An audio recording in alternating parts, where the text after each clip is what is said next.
So hello everyone, I welcome you to this RTP May 24 discussion of paper number 5 Auditing and Ethics. तो basically मैं क्या करूँगा कि मैंने ये जो RTP May 24 है पूरा प्रॉपरली एनालाइज करके ये वीडियो बना रहा हूँ, पूरा रिसर्च्ड वीडियो है। तो पूरा वीडियो स्टार्ट से एंड तक देखना, काफ़ी मज़ा आने वाला है। काफ़ी इंटरेस्टिंग RTP May 24 है आई है इस बार की, और काफ़ी इंपॉर्टेंट ऐसे कुछ क्वेश्चन है जो मैं मार्क करवाऊँगा। कुछ इंपॉर्टेंट चीज़ें मैं तुम्हें करवाऊंगा from this RTP May 24। Case based scenario ये वीडियो में मैं कवर इसलिए नहीं करूंगा क्योंकि केस बेस्ड सिनेरियोज का मैं अलग से एक वीडियो बनाने वाला हूँ for important case based scenarios for this May 24 exams. तो मैं सिर्फ डिस्क्रिप्टिव क्वेश्चंस कवर करने वाला हूँ, MCQs नहीं कवर करने वाला हूँ इस वीडियो में, वो अगले वीडियो में कवर होगा। और करेक्ट एंड करेक्ट तो एज यू नो कि अब जो नया मॉक टेस्ट पेपर आया है तो उसमें करेक्ट एंड करेक्ट नहीं है, तो करेक्ट एंड करेक्ट ये एग्ज़ाम में भी आने का चांसेस कम हो गया है। तो कोई भी करेक्ट एंड करेक्ट कर रहा था तो वो अभी करेक्ट एंड करेक्ट प्रैक्टिस करना रहने ही दो, ठीक है, क्योंकि करेक्ट एंड करेक्ट एग्ज़ाम में नहीं आएगा। तो only practice general MCQs, case based MCQs and the descriptive questions from our chapters. अब मैं यहाँ पे RTP मतलब मैं आपको 2 फाइल अपलोड करके दूंगा यहाँ पे इस वीडियो में। एक तो जो RTP May 24 का फाइल है और उसके साथ मेरे सजेस्टेड मॉडिफाइड आंसर्स। मतलब RTP में जो क्वेश्चन के आंसर्स एक्चुअली वो लोग ने दिए वो इतने अच्छे प्रॉपरली फ्रेम नहीं करके दिए, तो मैंने वो आंसर्स को मॉडिफाई करके फ्रेम करके लीगल लैंग्वेज और ऑडिट टेक्निकल वर्ड्स को ध्यान में रखते हुए वो आंसर्स रीफ्रेम किए हैं। समझ में आ रहा है? सो मेक श्योर तुम वो फाइल अच्छे से डाउनलोड कर लो, सजेस्टेड आंसर्स मॉडिफाइड आंसर्स करके वो लिखा हुआ होगा, वो फाइल अपलोड किया जाएगा साथ ही में यूट्यूब पे। सो मेक श्योर कि तुम ये वीडियो का फुल ऑन एडवांटेज उठाओ, क्योंकि बहुत मेहनत करके RTP का पूरा रिसर्च एनालिसिस करके ये वीडियो बनाया जा रहा है, ठीक है। तो we start with the first question from RTP, that is from our chapter number 1 और मॉड्यूल के ही फ्लो में जाने वाले हैं अपन, ठीक है। मैं बताते रहूँगा कि जो भी क्वेश्चन है, जैसे अपन ने स्टैंडर्ड वाइज किया है चैप्टर्स, पर यहाँ पे क्योंकि मॉड्यूल के लिए फ्लो में दिया है तो मैं बताते रहूँगा कि अपन ने कौन से चैप्टर में कवर किया था इसको। अब chapter number 1 nature objective and scope of audit, okay. तो अब यहाँ पे देखना ध्यान से कि ये जो पहला वाला क्वेश्चन है ना, ये जो फर्स्ट वाला क्वेश्चन है nature objective and scope of audit, ये एक्चुअली ऐसे 200 से है, तो इधर ज़रा मार्क कर लो तुम भी। और जब तुम ये RTP सॉल्व करने बैठो तो मेक श्योर तुम्हारे पास RTP का हार्ड कॉपी हो अच्छे से, ठीक है। या तो ये जो अपलोड करूँगा इसी का हार्ड कॉपी ले लेना, सजेस्टेड आंसर्स का भी एक हार्ड कॉपी ले लेना, ताकि तुमको कुछ भी मार्किंग करना है तो तुम बड़े आराम से कर सको उसके अंदर, ठीक है। क्योंकि बहुत ही इंटरेस्टिंग होने वाला है ये वीडियो, स्टार्ट से एंड तक देखना, तुमको बहुत वैल्यू एडिशन होगा। और कुछ आंसर्स मैं बोलूँगा कि ये एग्ज़ाम में आने के चांसेस फुल ऑन रखते, तो थोड़ा सा पेपर लीक वापस से करूँगा, ठीक है। तो हो सकता है शायद इसी में से कोई question as it is exam में बैठ जाए जो मैं बताऊँगा तुम्हें। तो बहुत ज़्यादा सीरियसली एंड आई होप जब तुम ये RTP का वीडियो देख रहे हो तुम्हारा सिलेबस का कवरेज अच्छे से हो चुका है 2-3 बार, तो ये RTP रिविजन देखने का मतलब है, ओके। और नहीं भी हुआ है तो देख लेना तुम्हें कितना याद आता है, okay. So we come to chapter number 1 nature objective and scope of audit. First question देख लेते हैं एक बार। M Motors Limited is a leading automobile manufacturer with many offerings across commercial, passenger and electric vehicles. The company is pioneering India's electric vehicle transition and enjoys considerable advantage in one of the fastest growing automotive markets. जैसा मेरा tone तुम्हें लग ही रहा होगा कि इतना interest नहीं है, क्योंकि वो चीज़ें फालतू है, कुछ सेंस नहीं है जो भी इन्होंने अभी तक दिया था ये वो पैराग्राफ में, ठीक है। GR and Associates have been appointed as its statutory auditors for financial year 22-23. J&K are newly appointed audit assistants in the firm and are part of the engagement team constituted for the purpose of audit of M Motors Limited. However, they are confused about what such an audit tends to achieve. They perceive audit as a guarantee. यहाँ से main शुरू हो रहे हैं। मतलब article assistants है वो confuse है कि ऑडिट का ऑब्जेक्टिव क्या रहता है। बेसिकली वो लोग को ऐसा लग रहा है कि ऑडिट मतलब गारंटी है अगेंस्ट पॉसिबल एरर्स और frauds. Do you agree with the perception of both the assistants? बहुत ही सिंपल, आई गेस मेरा ये लाइन पढ़ते ही तुमको समझ में आ गया होगा कि ऑडिट किसी चीज़ का गारंटी नहीं है। आजकल वैसे भी लाइफ में किसी चीज़ की गारंटी नहीं है, तो ऑडिट भी कोई गारंटी नहीं है। ऑडिट मतलब कोई एब्सोल्यूट एश्योरेंस नहीं है। गारंटी का मतलब वही हो गया ना 100%, एब्सोल्यूट एश्योरेंस नहीं है। तो here they are talking about absolute assurance versus reasonable assurance, लिखते रहना साथ साथ में। अब सबको मालूम है और वो लोग बाद में बोल रहे हैं आउटलाइन ऑब्जेक्टिव्स, ऑब्जेक्टिव्स भी बता दो। तो अपन ने याद है अपन ने ये चीज़ की थी, मतलब ये चीज़ आ रही है मॉड्यूल के chapter number 1 nature objective and scope of audit में, लेकिन मैंने कंपैरेटिव एनालिसिस चार्ट भी तुम्हारे साथ शेयर कर रखा है, जो अपने एडनोवेटर्स हैं उन लोगों के साथ तो मैंने शेयर कर ही रखा है। तो उनको मालूम है कि ये क्वेश्चन एक्चुअली है ऐसे 200 का, ठीक है। तो ऐसे 200 में जो अपना क्वेश्चन नंबर 1 था ऑब्जेक्टिव्स, ठीक है, तो ये वही वाला आंसर आएगा इसके अंदर। पर ये आंसर वो लोग ने सजेस्टेड में इतना लंबा खींच रखा है और ये क्वेश्चन 3 to 4 मार्क्स से ज़्यादा का नहीं होने वाला है, ठीक है। तो इसका मैंने एक मॉडिफाइड आंसर यहाँ पे दे दिया है, ठीक है। ध्यान से सुन लेना, ध्यान से देख लेना, ठीक है। और ये एक नया क्वेश्चन है और ये एक इम्पॉर्टेंट क्वेश्चन तुम मार्क कर सकते हो, ये एग्ज़ाम में एज इट इज़ बैठ सकता है, ठीक है। तो मेक श्योर तुम ये क्वेश्चन अच्छे से करो, क्योंकि ये क्वेश्चन में वो लोग ने एक्चुअली ये जो लाइन लिखी है ना, ये काफ़ी अच्छे से लिखी है कि वो लोग को ऑडिट एज अ गारंटी लगता है, ठीक है। तो लोगों को क्लिक होना चाहिए कि they are actually talking about comparison between absolute assurance and reasonable assurance. उसके बाद वो लोग ने ऑब्जेक्टिव्स पूछ लिया है, ठीक है। अब यहाँ देखो ये जो आंसर है ये पूरा मैंने रीफ्रेम कर दिया है, सिंप्लीफाई कर दिया बेसिकली थोड़ा, ठीक है। सबसे पहले याद है हम लोग ओवरऑल ऑब्जेक्टिव डिस्कस करते थे, ऐसे 200 का पूरा चार्ट विजुअल लो तुम, जो हम लोग ने ड्रॉ किया था, ठीक है। अगर तुम्हें वो चार्ट का विजुअल नहीं आ रहा है तो वो चार्ट का विजुअल मैं तुम्हें दिखा देता हूँ, डोंट यू वरी।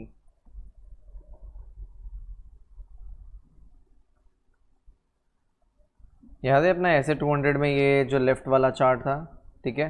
तो यही चार्ट तो पूछा है वो लोग ने, आउटलाइन दी ऑब्जेक्टिव्स। तो ये पूरा लाइन लिख देंगे कि overall objective is to obtain a reasonable assurance the financial statements are free from whether the financial statements are free from MMS, thereby enabling the auditor to arrive at a conclusion that the whether financial statements are prepared as per applicable FRF, or to express his opinion in the audit report to the members, or if the auditor fails to achieve this objective, if the auditor fails to achieve this objective, वो वाला भी बात लिख देंगे कि and the qualified opinion is not sufficient, तो ही में issue इधर अ डिस्क्लेमर और ही में विड्रॉ फ्रॉम द एंगेजमेंट। इतना लिख दिया, तो इतना वो लोग ने यहाँ पे भी लिखा हुआ है, ठीक है। भले ही वो लोग ने फेल ऑब्जेक्टिव वाली लाइन नहीं लिखी, अपन लिख सकते हैं, कोई प्रॉब्लम नहीं है उसमें। अब बाद में ये लोग ने वो रीजनेबल एश्योरेंस वर्ड को पकड़ के एक्सप्लेनेशन दिया, ठीक है। अब यहाँ देखना, क्योंकि ये पार्ट तो अपने को पहले से ही मालूम था, लेकिन अब जो आने वाला पार्ट है वो न्यू है, ठीक है। और ये बात वैसे हमने डिस्कस की भी थी कि रीजनेबल एश्योरेंस मतलब क्या होता है, क्या ये एब्सोल्यूट एश्योरेंस है? नहीं, एब्सोल्यूट एश्योरेंस तो नहीं है, but it is a high level assurance. तो बस वही कंपैरिजन वो लोग यहाँ पे कर रहे हैं, तो तुमको अपने ओन वर्ड्स में समझाना है, कोई वर्ड टू वर्ड का रट्टा मारने की जरूरत नहीं है। Reasonable assurance is to be distinguished from absolute assurance. ये हम कॉमर्स स्टूडेंट से बेटर कौन जानता है, ये सब लाइन लिखना तो हमको मालूम है कि reasonable assurance is different from absolute assurance. Absolute assurance मतलब क्या? 100% एश्योरेंस। कंप्लीट एश्योरेंस मतलब एक गारंटी है कि financial statements are free from MS. एक लाइन एब्सोल्यूट एश्योरेंस समझा दिया, एक लाइन रीजनेबल एश्योरेंस समझा लिया कि it is not a complete guarantee, it is a high level assurance, but it is not a 100% assurance, it is not a guarantee, ठीक है। तो ये पूरा रीजनेबल वर्सेस एब्सोल्यूट इन्होंने चला दिया, ठीक है। उसके बाद मिसस्टेटमेंट्स इन फाइनेंशियल, फिर वो लोग ने मिसस्टेटमेंट्स को समझाया कि misstatements can occur due to fraud, the auditor seeks to obtain reasonable assurance, वापस वही लाइन ऑब्जेक्टिव वाली चिपका दी है बस। Therefore perception of both the assistants is not proper, ठीक है। Auditor of financial statements does not seek to provide guarantee that the financial statements are free from MMS caused by frauds और errors, he obtains reasonable assurance. मतलब basically पूरा निचोड़ इस answer का, पूरा crux इस आंसर का इतना सा है जो तुम ध्यान रखो कि अगर ऐसा कुछ क्वेश्चन आता है तो you have to explain the objective, मतलब द ओवरऑल ऑब्जेक्टिव जो अपना लेफ्ट वाला चार्ट था पूरा, plus you distinguish between reasonable versus absolute assurance, that's it. और तुमको भी समझ में आ रहा है कि 3-4 मार्क का कंटेंट अपना रेडी हो गया है। तो सजेस्टेड में दुनिया भर की चीज़ें दी हुई थी, ये आंसर में उतना सब देख के ही तुम पागल हो जाओगे। देख लेना खुद, तुम्हें समझ में आ जाएगा अगर आरटीपी अभी तक नहीं देखा है तुमने तो बस इतना आंसर लिख दिया बहुत है। पर ये आंसर एग्जाम के लिए it's a very important question according to me, तो आ सकता है, ठीक है। तो इसको मार्क कर लेना is important question. Next question चलते हैं, ये क्वेश्चन तो अपने नोट्स में भी है। SA versus SRE, standards on auditing apply in audit of historical financial information, where standards on review engagements apply in review of historical. तो इसका इन डिटेल मतलब एग्जाम्पल के साथ में, मतलब वही स्टैंडर्ड के 2-3 नाम, एसआरई के दो ही नाम है वहाँ पे, ठीक है। तो ये तो अपने नोट्स में ऑलरेडी है। कहाँ मिलेगा ये अपने नोट्स में? वही nature, objective and scope of audit में। Nature, objective and scope of audit में ये अपना क्वेश्चन नंबर 11 रहेगा from the book. Nature, objective, scope of audit ये चैप्टर है, अपने पास भी है, ठीक है। वो क्वेश्चन 11 रहेगा फ्रॉम द बुक, ठीक है। और जिनके पास अपनी बुक नहीं है, जो एडनोवेटर्स नहीं है, और अगर ये वीडियो देख रहे हैं, तो उनके लिए मैंने आंसर यहाँ पे ऑलरेडी डाल ही रखा है और ये फाइल अपलोड हो जाएगी, ठीक है, यूट्यूब पे। और ये आंसर काफ़ी मॉडिफाइड है, सिंप्लीफाइड है, but at the same time audit technical words है इसके अंदर। मतलब you will score full marks. बहुत से लोगों को मिसकंसेप्शन रहता है कि ऑडिट में फुल मार्क्स नहीं मिलता है। नहीं, क्रिस्प लिखो, कट टू कट लिखो, तो फुल मार्क्स मिलना है तुमको, ठीक है। और ये भी क्वेश्चन 3-4 मार्क का ही होगा। तो एज़ यू कैन सी, मैंने तुम्हें समझाया था, इफ़ यू रिमेंबर, और जो लोग पहले भी पढ़ चुके हैं, तो ऐसे एप्लीकेबल कब होता है? जब हम HFI का ऑडिट कर रहे हैं, हिस्टोरिकल फाइनेंशियल इन्फॉर्मेशन का ऑडिट कर रहे हैं, तो ऐसे लगता है। जब हम HFI का रिव्यू कर रहे हैं, तो SRE लगता है। एश्योरेंस कौन सा रहता है? ऑब्वियसली ऑडिट में रीजनेबल एश्योरेंस। SRE में क्योंकि ऊपर ऊपर से मतलब ऑडिट से भी कम चेकिंग हो रही है, तो लिमिटेड एश्योरेंस, ठीक है। उसके बाद ऑब्जेक्टिव क्या होता है? Objective to reduce the audit risk to an acceptably low level, और यहाँ पे to reduce the audit risk to a level that is acceptable. मतलब उतना ज़्यादा लो नहीं हो सकता है रिस्क, क्योंकि लिमिटेड एश्योरेंस कर रहे हैं। तो पॉइंट नंबर 1, 2, 3 बहुत ही सिंपल था कि एप्लीकेबल कब होता है, एश्योरेंस कौन सा, ऑब्जेक्टिव कौन सा। एग्जाम्पल में तुम्हें कोई 2 एग्जाम्पल लिख देना है।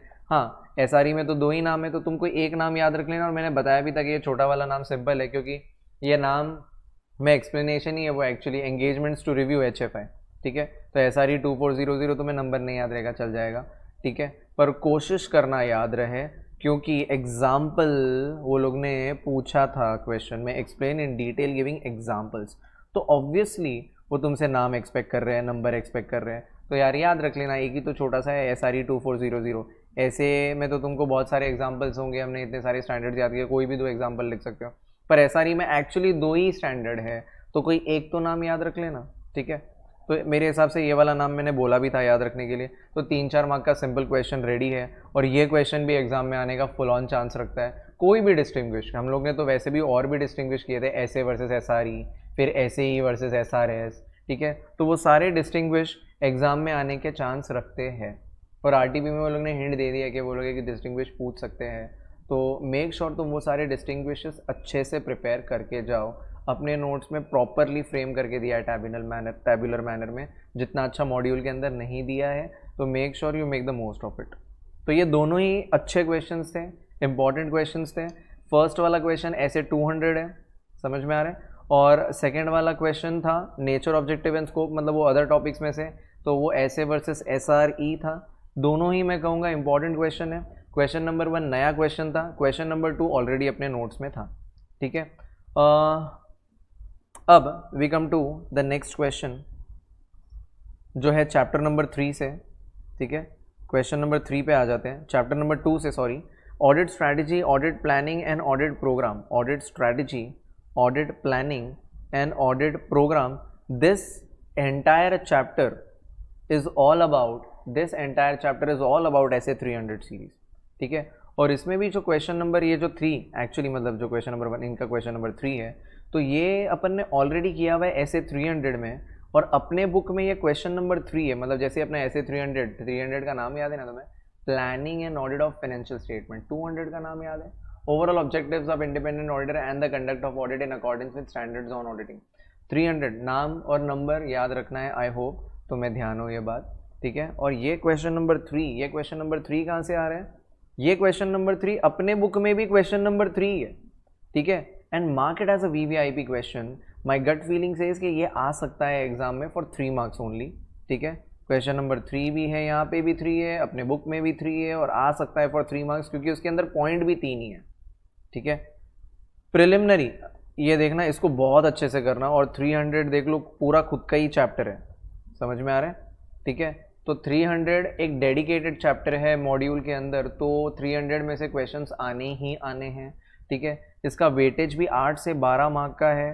तो make sure you prepare it very nicely. एक एक क्वेश्चन अच्छे से करना, कोई भी क्वेश्चन एग्जाम में आ सकता है, जो मैंने मार्क करवाया है तुम लोग को नोट्स में से।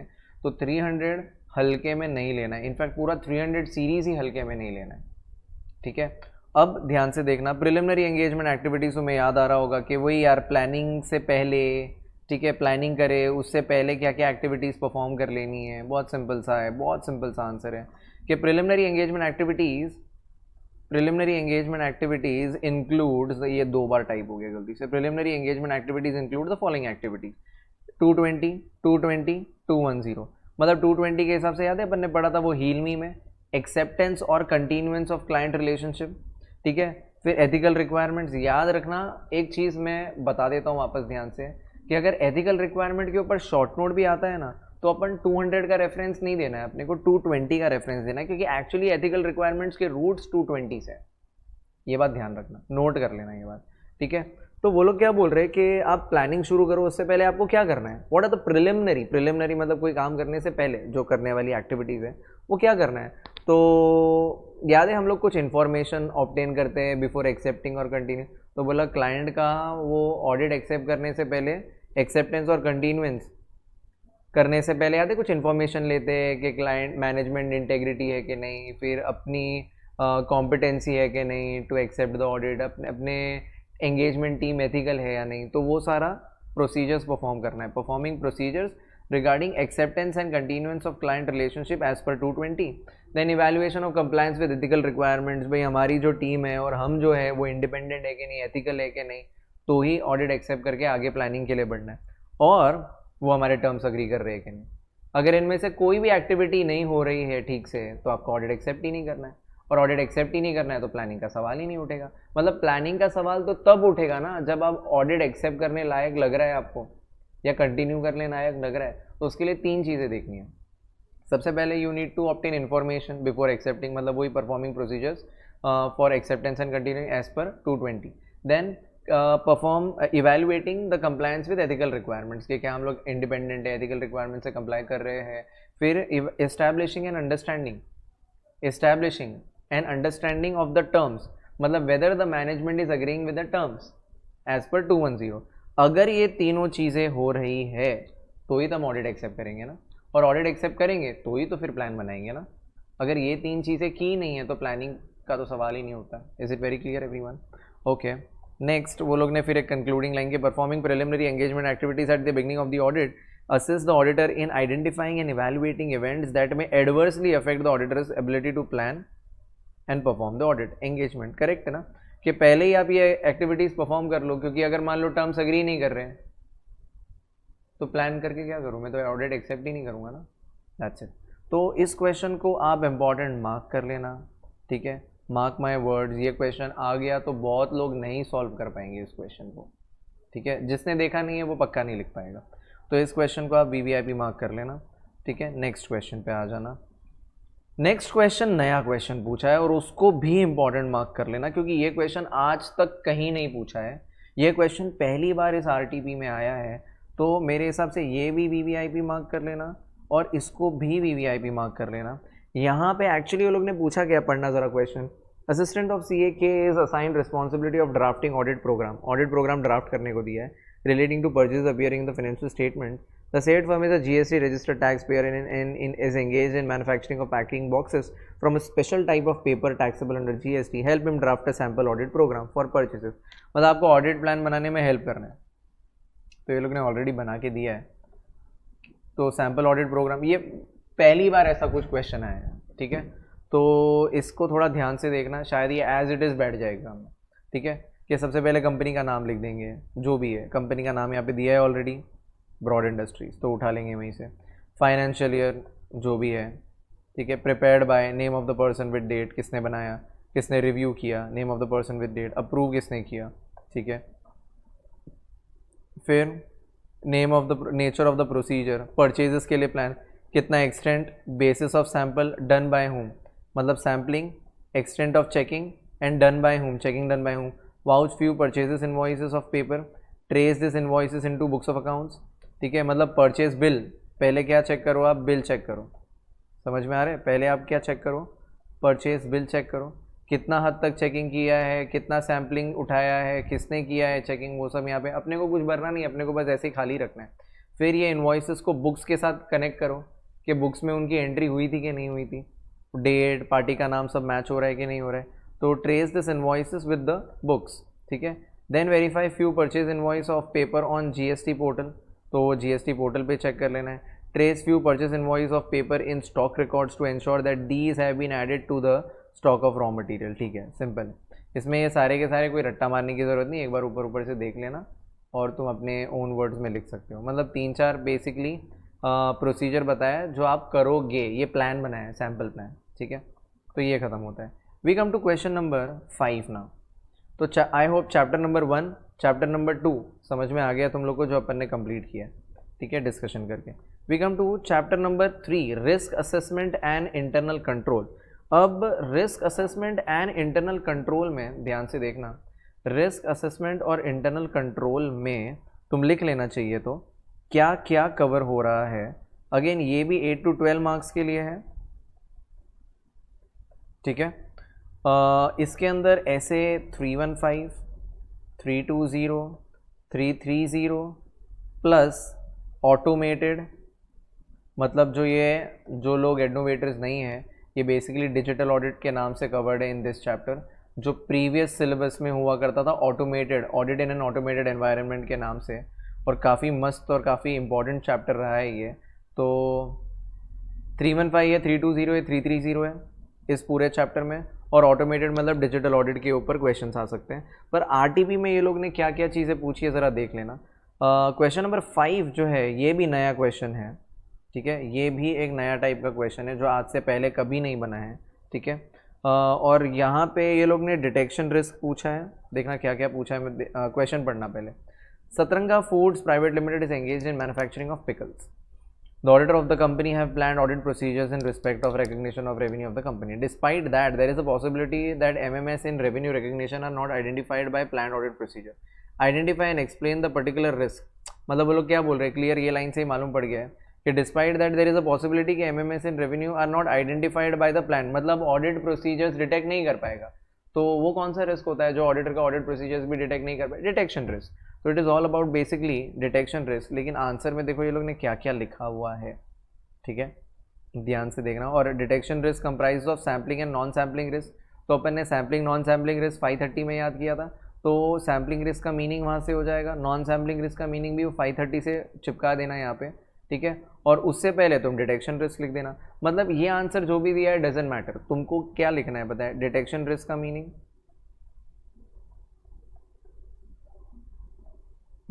ऑफ डिटेक्शन रिस्क ये ले लेना तुम ऐसे 315 में से, करेक्ट। ठीक है, और मीनिंग प्लस एग्जाम्पल वहाँ पे दिया हुआ होगा तो वो तुम ले सकते हो ऐसे 315 में से। ठीक है, उसके बाद जो सैम्पलिंग नॉन सैम्पलिंग रिस्क का दिया हुआ है इनका मीनिंग तुम ऐसे 530 में से ले सकते हो, अपन ने वहाँ पे किया हुआ ही है, और ऐसे करके तुम्हारा आंसर रेडी हो गया।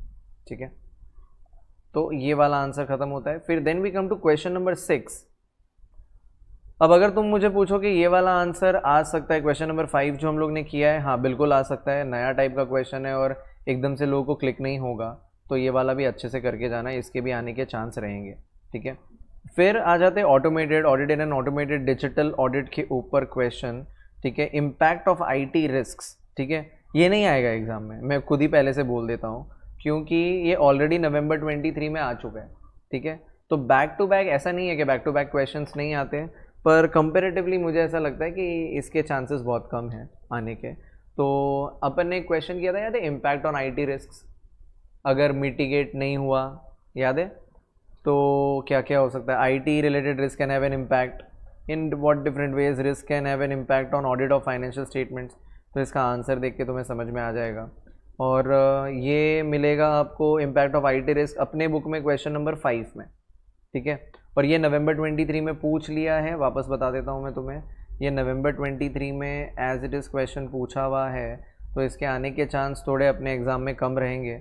पर हाँ, नवंबर 23 में वो लोग ने एक पर्टिकुलर चीज़ पूछी 3 में से, तो यहाँ पे तीनों ही पूछ लिए, impact of controls, impact on substantive audit and impact on reporting. मतलब इसका तो मैं चार्ट भी मैं बता ही देता हूँ, चार्ट से हम लोग डिस्कस कर लेते हैं इसको फटाफट।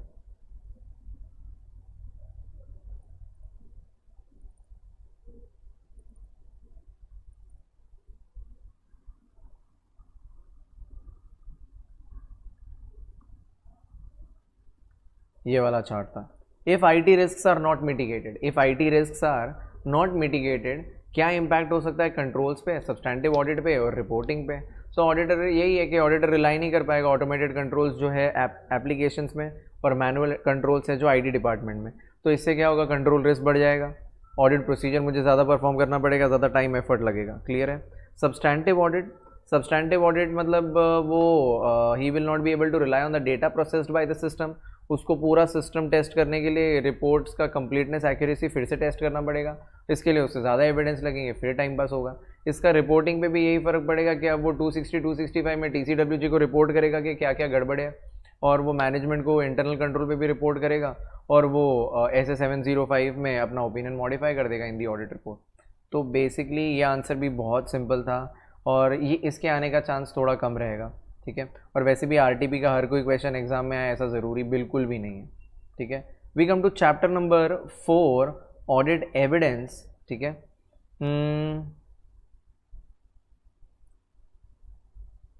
अब ऑडिट एविडेंस वाला जो चैप्टर है इट कंसिस्ट्स ऑफ, मैं तुम्हें बता देता हूँ कि क्या क्या स्टैंडर्ड्स आते थे क्योंकि अपन ने स्टैंडर्ड्स वाइज किए है सारा। तो इसके अंदर 500 आ जाता है, ध्यान से देखना, इसके अंदर 500 आ जाता है, 501 आ जाता है, 505 आ जाता है, 510 आ जाता है, 520 आ जाता है, 530 आ जाता है, 550 आ जाता है, 610 आ जाता है। हाँ, काफ़ी सारे स्टैंडर्ड्स आ जाते हैं भाई। और तो मतलब 7 स्टैंडर्ड्स, 3 4, हाँ 7 स्टैंडर्ड्स ऐसे 500 सीरीज़ के और 1 स्टैंडर्ड ऐसे 600। और 600 में जैसे मैंने अपलोड भी किया था इंस्टाग्राम पे जो वीडियो है कि 7 standards not applicable for exam, I hope तुम लोग ने वो चीज़ देखी है। और 600 620 भले ही हम लोग ने किया था पर वो अब एग्ज़ाम में नहीं आने वाला है, तो मेक श्योर तुम उसमें टाइम पास नहीं करो। 610 के भी आने के चांसेस बहुत कम रहते हैं, पर हमने 2 ही शॉर्ट नोट किए, तो इज्जत से कर लेना। यू नेवर नो कब आ जाए गलती से, बहुत टाइम से नहीं आया है, तो यू नेवर नो तुम्हारे एग्ज़ाम में पूछ ले वो लोग। ठीक है। तो we come to question number 7 और chapter number 4 is all about audit evidence. ठीक है। और जो अगर वेटेज की बात, चलो वेटेज की बात हम बाद में करते हैं, पहले क्वेश्चन नंबर 7 डिस्कस कर लेते हैं ना। क्वेश्चन नंबर 7 है ऐसे 500 के ऊपर। ठीक है। ओके। और ये अपना इंस्पेक्शन एक्चुअली PPQ नंबर 4, अपने बुक में PPQ नंबर 4 मिल जाएगा तुम्हें। ये बेसिकली इंस्पेक्शन के ऊपर शॉर्ट नोट पूछा है वो लोग ने। जैसे याद है एक इंक्वायरी वाला शॉर्ट नोट था, वैसे ही एक इंस्पेक्शन के ऊपर भी शॉर्ट नोट पूछा है वो लोग ने।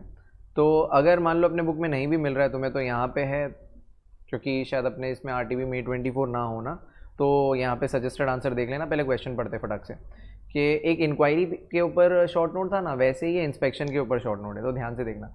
CA करने का auditor the books of accounts, बहुत सिंपल क्वेश्चन है। Auditor used an audit procedure according to which all the documents maintained were checked. अब वो बोल रहे हैं एक ऐसा ऑडिट प्रोसीजर यूज़ किया जहाँ पे डॉक्यूमेंट्स चेक होते हैं, तो वो ऑडिट प्रोसीजर को क्या बोलते हैं, इंस्पेक्शन, सबको मालूम है। तो उसको एक्सप्लेन करना है वो प्रोसीजर को। And comment on the reliability of audit evidence obtained by performing such an, मतलब अगर इंस्पेक्शन परफॉर्म करते हैं तो जो एविडेंस हमको मिलता है कि वो कितना रिलायबल होता है, उसके ऊपर कमेंट करना है। ठीक है, आ जाओ फटाफट। अब देखो मैंने ये वाला आंसर भी बहुत कंसाइज किया है, ठीक है, तो मेक श्योर कि तुम वो अच्छे से करो यहाँ से। ओके, देखना यहाँ पे ध्यान से। पहले मीनिंग ऑफ इंस्पेक्शन लिख देंगे, ये इंस्पेक्शन का मीनिंग अपने नोट्स में है भी कि एग्जामिनेशन ऑफ रिकॉर्ड्स डॉक्यूमेंट्स या फिर physical examination of an asset, documents examine करना या फिर असेट का फिजिकल एग्जामिनेशन करना। ठीक है। अब reliability of audit evidence obtained through inspection, ये भी हम लोग के इसमें लिखा हुआ है कि इंस्पेक्शन करना अलग अलग डिग्री का रिलायबिलिटी प्रोवाइड करता है, क्योंकि डिपेंड करता है कि वो डॉक्यूमेंट इंटरनल सोर्स से आया है एक्सटर्नल सोर्स से। अगर इंटरनल सोर्स से डॉक्यूमेंट है तो रिलायबल कम होगा, एक्सटर्नल सोर्स का डॉक्यूमेंट है तो रिलायबल ज़्यादा होगा। समझ में आ रहा है। It provides evidence on the effectiveness of controls over their production, मतलब जब प्रिपेयर हुआ था वो डॉक्यूमेंट तो इंटरनल कंट्रोल कितने स्ट्रॉन्ग थे, अगर इंटरनल कंट्रोल स्ट्रॉन्ग थे तो वो डॉक्यूमेंट भी ज़्यादा रिलायबल होगा। Example of inspection used as test of controls, इसके एग्जाम्पल्स भी मैंने काफ़ी टोन डाउन किए, वो बहुत गंदी तरह से मॉड्यूल में अपने RTP में दिए हुए, तो मेक श्योर तुम ये सजेस्टेड आंसर तो पक्का से उसका हार्ड कॉपी ले लेना और अपने नोट्स में जाके जो भी क्वेश्चन नहीं है ना, अपने नोट्स में जाके उधर चिपका देना।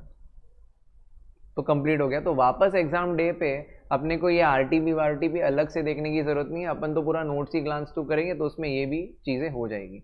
ठीक है, एग्जाम्पल दे देना है, जैसे inspection of records for evidence of authorisation. मैं रिकॉर्ड चेक कर रहा हूँ, देख रहा हूँ उसमें फॉर एग्जाम्पल परचेज का कोई है तो परचेज का रिकॉर्ड चेक कर रहा हूँ, परचेज का बिल चेक कर रहा हूँ, उस पर साइन है कि नहीं, ऑथराइजेशन।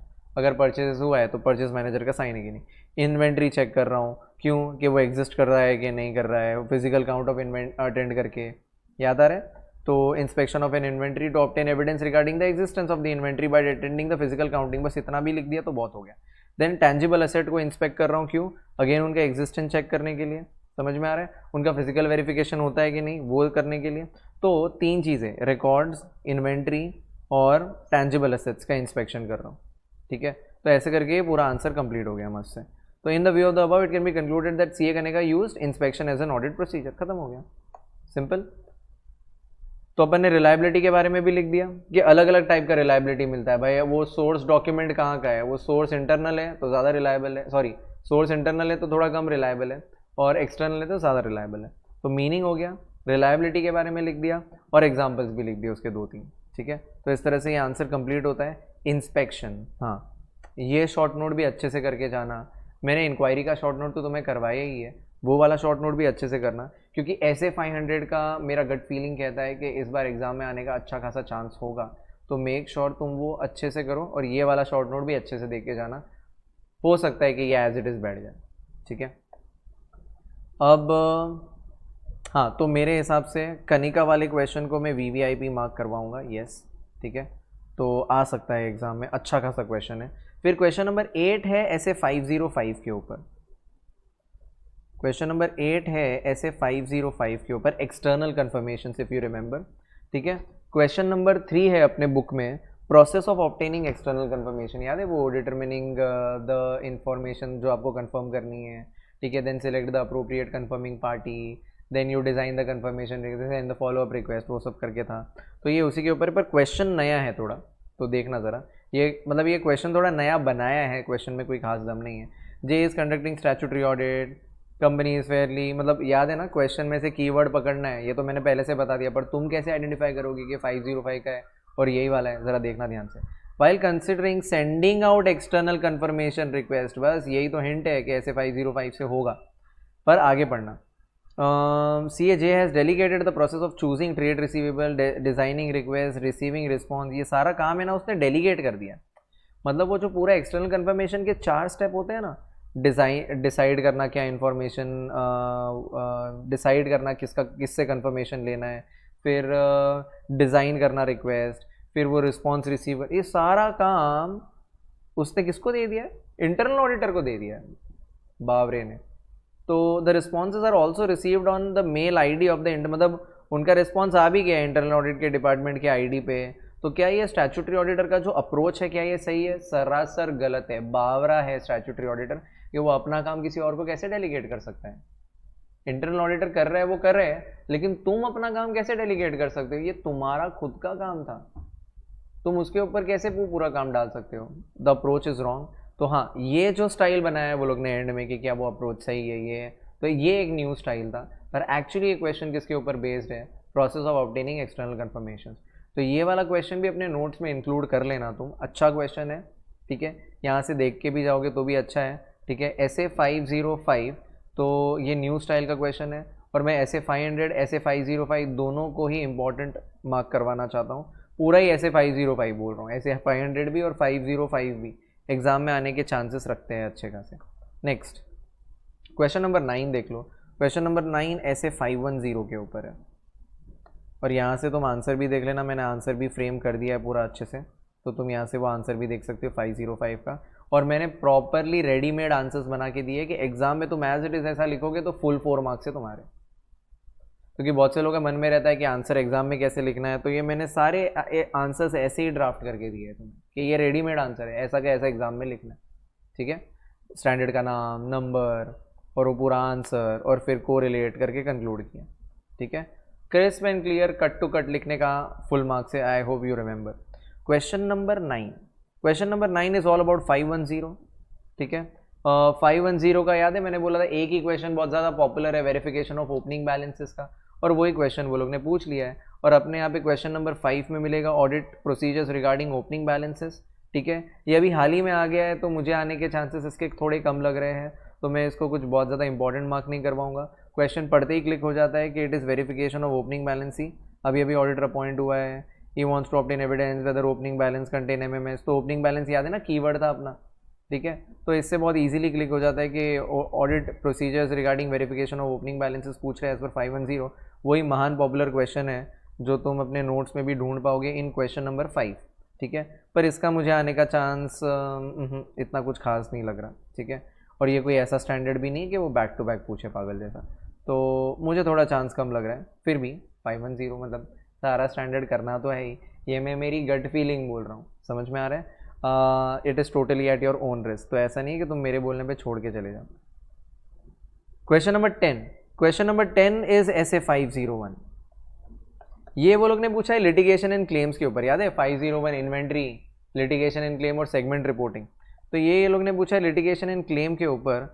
और याद है हम लोग ने एक क्वेश्चन किया था कि जहाँ पे अगर उसको रिस्क बहुत ज़्यादा लग रहा है तो he can decide to meet, वो 3 मार्क का क्वेश्चन, 3 पॉइंट्स भी है कि when he can decide to meet, when significant risk is involved, matter is complicated and there is a disagreement between the management, जो बोल रही है वो अलग बोल रही है और वो एक्सटर्नल लीगल काउंसिल कुछ अलग बोल रहा है, तो ऐसे केस में मिलने का बोल सकते थे। ये क्वेश्चन में भी बहुत इजीली क्लिक हो जाता है कि सब पढ़ा।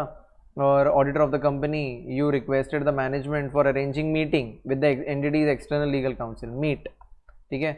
Management is of the view that meetings are necessary in certain circumstances only, can you list down the circumstances. हाँ, वो 3 मार्क का क्वेश्चन आएगा, 3 ही वो सर्कमस्टांसेस है। और याद है ना, this meeting will be held with the person of management in attendance, ठीक है। तो 501 वो मीट वाला क्वेश्चन था ना अपना 3 मार्क का, उसके ऊपर ये क्वेश्चन पूछा है। तुम आंसर देख सकते हो अगर तुम्हें याद नहीं आ रहा हो तो, ठीक है। और ये आंसर भी मैंने अच्छे से फ्रेम करके दिया, इनफैक्ट सारे ही आंसर्स मैंने अच्छे से फ्रेम करके दिए, तो वो as it is tailor made readymade answers है जो तुम एग्जाम में छाप सकते हो। ऑब्वियसली ऐसे 501 का नाम नहीं लिखा मैंने, तुम नाम ज़रूर लिख लेना। कि 501 का नाम याद आ रहा है? बोलो बोलो बोलो। Audit evidence dash specific considerations for selected items. याद है 3 सिलेक्टेड आइटम्स है, inventory, litigation and claims and segment reporting. भले ही इन्होंने ये लिटिगेशन एंड क्लेम का मीट वाला पूछा है, लेकिन मेरी गट फीलिंग ये कह रही है कि वो शायद सेगमेंट रिपोर्टिंग के ऊपर पूछ लें। तो सेगमेंट रिपोर्टिंग के 2 ही शॉर्ट नोट्स है अपने नोट्स में है, तो वो सेगमेंट रिपोर्टिंग के शॉर्ट नोट्स बहुत ज़्यादा अच्छे से करना, क्योंकि एज इट इज़ क्वेश्चन आएगा, इसमें कुछ इधर उधर कर नहीं सकते वो लोग। मतलब इन्वेंट्री, अगर वो लोग को पॉपुलर क्वेश्चन पूछना होगा तो वो इन्वेंट्री पूछेंगे, अगर वो लोग को एकदम लेस पॉपुलर क्वेश्चन जो आज तक नहीं पूछा है तो मेरा मन कहता है कि वो लोग सेगमेंट रिपोर्टिंग पूछ लेंगे। तो सेगमेंट रिपोर्टिंग के आंसर्स बहुत ज़्यादा अच्छे से रट्टा मार के रखना, अपन ने किया भी है याद उन्हें। तो मेक श्योर तुम 501 अगर मुझसे पूछो तो सेगमेंट रिपोर्टिंग, मेरा मन सेगमेंट रिपोर्टिंग का कह रहा है, ठीक है। तो हाँ ठीक है, ये वाला पूछा है लेकिन मुझे नहीं लगता ये एग्ज़ाम में पूछेंगे। चलो अब ये भी हो गया। तो बेसिकली ये चैप्टर नंबर 4 ऑडिट एविडेंस, जो इतने सारे स्टैंडर्ड्स थे वो लोग ने 500, 505, 510 और 501 कवर किया है। इसके ऊपर वो लोग ने क्वेश्चन पूछा है, जिसको कवर नहीं किया है वो लोग ने, मतलब ये लोग ने स्टार्टिंग के, ये देख लो स्टार्टिंग के चारों स्टैंडर्ड के ऊपर पूछ लिया वो लोग ने।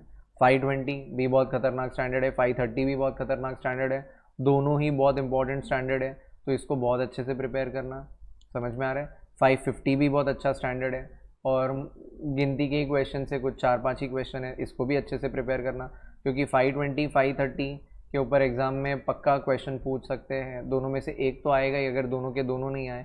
और इस चैप्टर नंबर 4, हाँ वेटेज के बारे में बात कर लें तो चैप्टर नंबर 4 का अकेले का वेटेज नहीं है, चैप्टर नंबर 4 का वेटेज है विद चैप्टर नंबर 6। ये ध्यान से सुनिएगा, चैप्टर नंबर 6 क्या है ये देख लेना। चैप्टर नंबर 6 है ऑडिट डॉक्यूमेंटेशन, मतलब इट्स ऑल अबाउट SA 230। तो मतलब तुम समझ लो कि SA 230, यहां पे आ जाना, मतलब SA 230 प्लस ये सारे स्टैंडर्ड्स मिला के इनका कंबाइंड वेटेज है, इनका कंबाइंड वेटेज है 12 से 18 मार्क का। तो तुम समझ लो 230 के ऊपर तो क्वेश्चन पक्का है, जहाँ तक मेरा दिल कहता है 230 के ऊपर तो क्वेश्चन पक्का है। अब इन बाकी सारे स्टैंडर्ड्स में से अब वो कितने पूछेंगे, क्या पूछेंगे, वो पूरा इनका कॉल है, ठीक है। पर व्हाट आई फील इज़ 520 530 में, क्योंकि काफ़ी अच्छे इंपॉर्टेंट स्टैंडर्ड्स हैं, उनमें से तो एक दो तो पक्का पूछेंगे, और बाकी जो बचा कुचा रहेगा वो बाकियों में से पूछ सकते हैं, ठीक है। तो ये सारे ही स्टैंडर्ड्स बहुत अच्छे से हम लोग ने भी प्रिपेयर किए, तुम भी बहुत अच्छे से प्रिपेयर करना, अच्छे से याद करके जाना, क्योंकि देखो 12 से 18 मार्क है। अब इनका मन किया तो 12 का भी पूछ लेंगे, 15 का भी पूछ लेंगे, 18 का भी पूछ लेंगे। तो सारे ही स्टैंडर्ड्स काफ़ी अच्छे से प्रिपेयर किए, तो तुम भी अच्छे से प्रिपेयर करके जाना, ठीक है। ओके। और वैसे भी priority order of chapters, ABC analysis सारे वीडियो भी आउट होने वाले हैं इंस्टाग्राम पेज पे, यूट्यूब शॉर्ट्स में भी आउट होने वाले हैं। तो उसके अंदर तुम्हारे मन में अगर आ रहा होगा कि इसमें से कौन सा प्रायोरिटी में करना चाहिए, कौन सा ए कैटेगरी चैप्टर है, कौन सा बी कैटेगरी चैप्टर है, कौन सा सी कैटेगरी चैप्टर है, तो वो भी मैं उसके अंदर बताने वाला हूँ। पर वापस से मैं बोल रहा हूँ, it is purely as per the trend, it is purely as per my research and analysis, it is purely as per my gut feeling as well. तो everything is subject to change with God's grace. आज तक तो काफ़ी सारी चीज़ें बैठी है, students को पता भी है ये बात, बट यू नेवर नो। तो मैं हमेशा ही डिस्क्लेमर देता हूँ कि सारे ही चैप्टर्स करो, वही बेटर है। लेकिन हाँ, फिर भी अगर आपको वेटेज के हिसाब से सेफ जोन में रहना है तो एबीसी एनालिसिस और प्रायोरिटी ऑर्डर ऑफ चैप्टर ज़रूर देख लेना, कि उसमें से एक हैंडफुल ऑफ चैप्टर्स करके you can easily cover 60 to 70 marks in your paper. तो वो ज़रा अच्छे से देखना जो ये वीडियो आउट होंगे। फिर we come to chapter number 5। Okay, तो chapter number 5 is audit of items of financial statements. खैर ये हमने बहुत ही डिस्कस किया था अच्छे से, और ये थोड़े फॉर्मेट बेस्ड चैप्टर थे। उसमें से एक बेनामी प्रॉपर्टी वाला मैंने मार्क भी करवाया था, ठीक है। तो वाउचिंग वेरिफिकेशन स्पेशल ऑडिट नाम से हमने किया था, और वाउचिंग में जो पास पेपर क्वेश्चंस थे उसमें बेनामी प्रॉपर्टी के ऊपर क्वेश्चन है, तो वो वाला क्वेश्चन ज़रूर कर लेना। ये कारो वाला बेनामी प्रॉपर्टी नहीं है, ये वाउचिंग वेरिफिकेशन है, तो ये ज़रूर देख लेना एक बार अच्छे से। और उसके बाद क्वेश्चन नंबर 12, मतलब ये मैं करवा नहीं रहा क्योंकि ये शेड्यूल 3 मतलब वो सारे देखने वाले क्वेश्चन है जो अपने नोट्स में कहीं ना कहीं इंक्लूडेड है, तो तुम वहाँ से देख लेना है। शेड्यूल 3 रिक्वायरमेंट्स के ऊपर ये लोग ने क्वेश्चन दिया है, तो ये तुम देख के शेड्यूल 3 का जो नॉलेज है वो अप्लाई करके इसमें तुम खुद से समझ सकते हो। बहुत सिंपल क्वेश्चन है, देख लेना ज़रूर एक बार, इनमें से कुछ ना कुछ बैठने का चांस रहेगा एग्जाम में। Now we come to chapter number 6 जो ऑडिट एविडेंस के ऊपर है। और चैप्टर नंबर 6 में जो क्वेश्चन नंबर 14 ये लोग ने पूछा है, it is assembly of final audit file. याद आ रहा है, assembly of final audit file, time limit 60 days के अंदर असेंबल हो जाना चाहिए। और वो टाइम लिमिट आया कहाँ से, SQC 1 से। तो एक केस स्टडी बना दी है वो लोग ने उसके ऊपर, और स्पेशली टाइम लिमिट के ऊपर क्वेश्चन पूछा है। तो पढ़ते हैं क्वेश्चन। तो it is basically on what, assembly of final audit file. अच्छा, थोड़ा नया क्वेश्चन बनाया है अगेन। पर assembly of final audit file मैंने इंपॉर्टेंट मार्क करवाया भी है, I hope you know it. जैसे कंप्लीशन मेमोरेंडम मार्क करवाया था, वैसे assembly of final audit file. और उसका वो लोग ने एक नया क्वेश्चन बनाया, तो देखने लायक है कि रजनी एक CA स्टूडेंट है, और उसने ये समझ लिया कि SA 230 requires auditor to prepare audit documentation on a timely basis. While reading about SQC 1 she notice का टाइम लिमिट भी है फाइनल ऑडिट फाइल कंप्लीट करने का, जो 60 डेज है after the date of audit report. She finds it to be puzzling, unable to comprehend, she seeks your guidance. समझाना क्या है, वही assembly of final audit file का आंसर समझाना है, और क्या, और टाइम लिमिट के साथ में, बस दैट्स इट। पूरा शॉर्ट नोट है कि इट इज़ एडमिनिस्ट्रेटिव प्रोसेस। याद है ना, असेंबली एक एडमिनिस्ट्रेटिव प्रोसेस है, कोई न्यू ऑडिट प्रोसीजर परफॉर्म नहीं हो रहा है, चेंजेस भी कर सकते हैं provided they are administrative in nature. एक दो एग्जांपल चिपका देना। रिटेंशन पीरियड उसका 7 years है, आई होप यू रिमेंबर, ठीक है। तो थोड़ा है ना वेटेज देख लेना। अगर 3 ही मार्क का पूछा है, ज़्यादा एग्जाम्पल भी लिखने की ज़रूरत नहीं, एक एग्जाम्पल भी लिख दिया बहुत हो गया, 3-4 पॉइंट लिख दिया बहुत हो गया। 4 मार्क का पूछे तो फिर पूरा ही अच्छे से छाप देना, ठीक है। नेक्स्ट वो लोग ने पूछ लिया completion memorandum. Do I need to say anything, अभी मैं नाम ले ही रहा था कंप्लीशन मेमोरेंडम। कंप्लीशन मेमोरेंडम का दूसरा नाम याद आ रहा है, ऑडिट डॉक्यूमेंटेशन समरी। तो पूरा का पूरा वो छाप दिया। कंप्लीशन मेमोरेंडम या ऑडिट डॉक्यूमेंटेशन समरी क्या होता है? It is a summary prepared by the, it is a summary prepared by the auditor that describes कि क्या क्या इंपॉर्टेंट मैटर्स आइडेंटिफाई हुए थे और उनको कैसे एड्रेस किया था। याद आ रहा है, इसमें मैंने एग्जांपल लिया था कि ये लोग ने अभी मैनेजमेंट ने मैनुअल अकाउंटिंग सिस्टम से कंप्यूटराइज शिफ्ट किया, तो this is the matter, significant matter identified. उसको मैंने कैसे एड्रेस किया, तो मैंने वो लोग की आईटी पॉलिसी चेक की, मैंने वो लोग का अकाउंटिंग वो सॉफ्टवेयर चेक किया, उसमें कोई एरर वेरर तो नहीं है, तो this is how I addressed. ठीक है, तो क्या कंप्लीशन, क्या ये समरी ऑडिट डॉक्यूमेंटेशन का पार्ट होगी? यस। ये कहाँ कहाँ ज़्यादा काम आती है? जहाँ बड़े क्लाइंट और कॉम्प्लेक्स ऑडिट होते हैं वहाँ पे, क्योंकि वहीं पे बहुत सारे वॉल्यूमिनस वर्किंग पेपर बन जाएंगे, तो उसके लिए एक समरी ज़रूरी है उन वर्किंग पेपर्स को समझने के लिए, और हमने क्या काम किया उसको समझने के लिए। रिव्यू एंड इंस्पेक्शन में भी काम आता है। और देखो यार, ये क्वेश्चन 3 से 4 मार्क का ही होगा, तो लास्ट के 2 पॉइंट नहीं याद रखोगे चलेगा, तुम्हें ये 4 पॉइंट याद रह गए तो भी बहुत है। 3 या 4 ही पॉइंट पूछेंगे वो लोग। तो क्वेश्चन नंबर 15 भी हो गया। Question chapter number 7। अब chapter number 7 is completion and review, और इसके अंदर क्या क्या आ जाता है स्टैंडर्ड्स लिख लेना। ऐसे 560, 570, 450, ठीक है, 580, 260, 265, और इसका वेटेज भी है 8 से 12 मार्क का। तो मुझे इसमें ज़्यादा ऑब्वियसली आने के चांस 560 और 570 के लग रहे हैं। ठीक है, अगर मान लो 8 से 12 है, मतलब मिनिमम 8 मार्क का तो पूछेंगे, और इन लोग का मन कर लिया तो 12 मार्क का पूछ लेंगे। तो अगर 8 मार्क के 2 क्वेश्चन आ गए, 4-4 मार्क के, मतलब 4-4 मार्क के 2 क्वेश्चन आ गए, तो 8 मार्क तो यूं ही हो गया। ठीक है, और अगर अब इन लोग को ज़्यादा पूछना है तो 450 मुझे कम लगता है चांस आने का, 580 मुझे अगेन थोड़ा कम लगता है, 260, 265 में से कोई एक पूछ सकते हैं। हाँ, 450 का भी मैंने 1-2 क्वेश्चन मार्क करवाया, बस उतना ही कर लेना बहुत होगा। अब ये क्वेश्चन वो लोग ने किसके ऊपर पूछा है? जो क्वेश्चन नंबर 16 तुमको दिख रहा है ना, इतना बड़ा क्वेश्चन पागल जैसा, इट इज़ ऑन ऐसे 560। पढ़ो question. CAK is the statutory auditor of डेमा प्राइवेट लिमिटेड। ठीक है, कंपनी के 3 प्लांट है, फालतू पका रहे हैं। He is nearing completion of audit. ठीक है, मीन वाइल एक बड़ा आग वाग लग गया है वहाँ पे। ठीक है, नियर नासिक, ये वो, ठीक है ठीक है ठीक है ठीक है ठीक है। Unaware of the incident, he is in the process of finalising his report. अब डेट्स पे ध्यान देना, अपने को कैसे मालूम पड़ेगा कि ये सब्सिक्वेंट इवेंट है? 560 इज व्हाट? Subsequent event. अब वो लोग क्या बोल रहे हैं, ये अपना ऑडिट के एंड में आ गया है, ठीक है, ईयर एंड के टाइम पे, और बहुत बड़ा आग लग गया।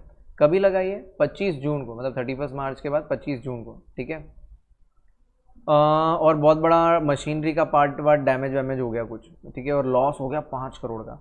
उसको ये इंसिडेंट के बारे में मालूम ही नहीं है, यानी वो अपना रिपोर्ट फाइनलाइज करने में मग्न है on the first fortnight of July 23, मतलब जुलाई में, जून के बाद, ऑब्वियसली जून के बाद जुलाई आता है। तो state few audit procedures to be performed by him to obtain sufficient appropriate audit evidence for identifying such events। अब बस इसी से क्लिक हो गया ये लास्ट लाइन से।